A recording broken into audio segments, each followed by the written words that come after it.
Mendua, menyatu dalam doa dan renungan dari Katedral Yesus Saja Purwokerto, Senin 27 Maret 2023. Saya Romo IA.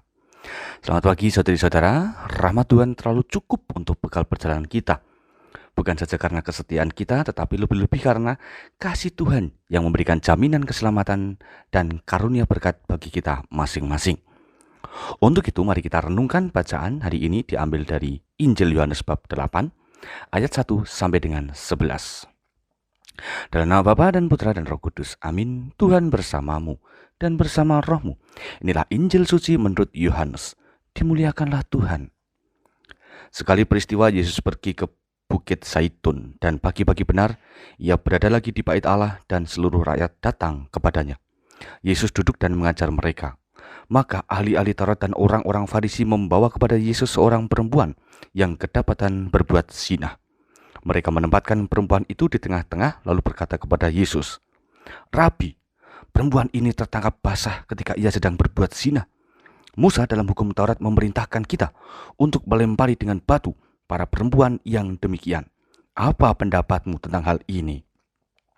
Mereka mengatakan hal itu untuk mencobai Yesus supaya mereka memperoleh sesuatu untuk menyalahkannya.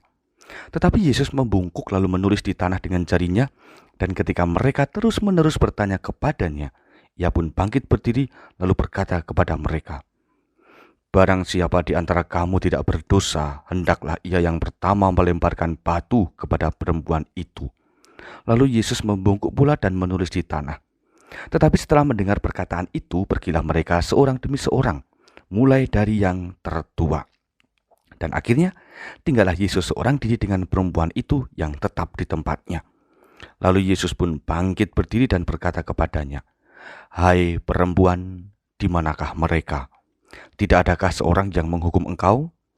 Jawab perempuan itu, "Tidak ada, Tuhan." Lalu kata Yesus, "Aku pun tidak menghukum engkau. Pergilah dan jangan berbuat dosa lagi mulai dari sekarang." Demikianlah sabda Tuhan. Terpujilah Kristus.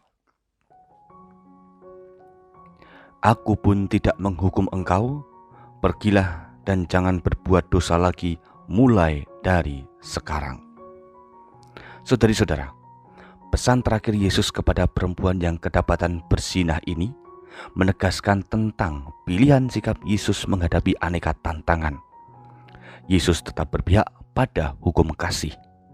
Tidak semua hal harus dihakimi memang, sebab ada kasih yang bisa menjadi alat pertobatan dan penjamin perubahan sikap. Yesus hanya berpesan agar dosa tidak diulangi lagi bagi perempuan tersebut. Hal ini menunjukkan betapa kasih Tuhan tidak terbatas pada pihak-pihak tertentu. Kasih Tuhan itu menyeluruh dan tercurah secara melimpah bagi semua orang. Saudari-saudara, di tengah kekangan dunia yang seringkali memaparkan tentang berita fitnah, iri hati maupun ujaran kebencian, kita diajak Yesus untuk tetap berpihak pada kasih Allah. Kendati ada tujuan baik dari semua keinginan duniawi tadi, tetapi cara dan pelaksanaannya ternilai kejam sebab ada pihak-pihak yang dirugikan. Kasih tidaklah seperti itu. Kasih itu mempercayakan diri kepada seseorang. Artinya, kasih selalu percaya kepada setiap orang untuk mengalami perubahan. Demikianlah, melalui kasih, maka orang tidak akan saling mencari kesalahan, tetapi mencoba menemukan solusi jika mereka menjumpai hal-hal yang tidak beres. Nah, bagaimana dengan kita? Semoga hari ini kita masih tangguh mewartakan kasih dan tetap berpihak pada ajaran Yesus, sebab Tuhan senantiasa memberkati kita. Mari berdoa. Allah Bapa Maha Kasih, kesempurnaanmu menemani kami telah membawa berkat melimpah bagi kami. Segala kebutuhan dan kesulitan kami dapat teratasi dalam kuasa kasih-Mu. Maka ajarilah kami hari ini untuk setia pada ajaran-Mu itu.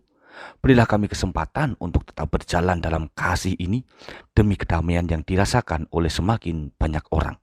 Sebab hanya Engkaulah yang menjadi jalan kebenaran kini dan sepanjang masa. Amin. Tuhan bersamamu dan bersama rohmu. Kita semua, keluarga kita dan segala tindakan kasih kita hari ini senantiasa dalam berkat Allah yang Maha Kuasa, Bapa, Putra, dan Roh Kudus. Amin. Saudari, saudara, selamat beraktivitas. Tuhan memberkati.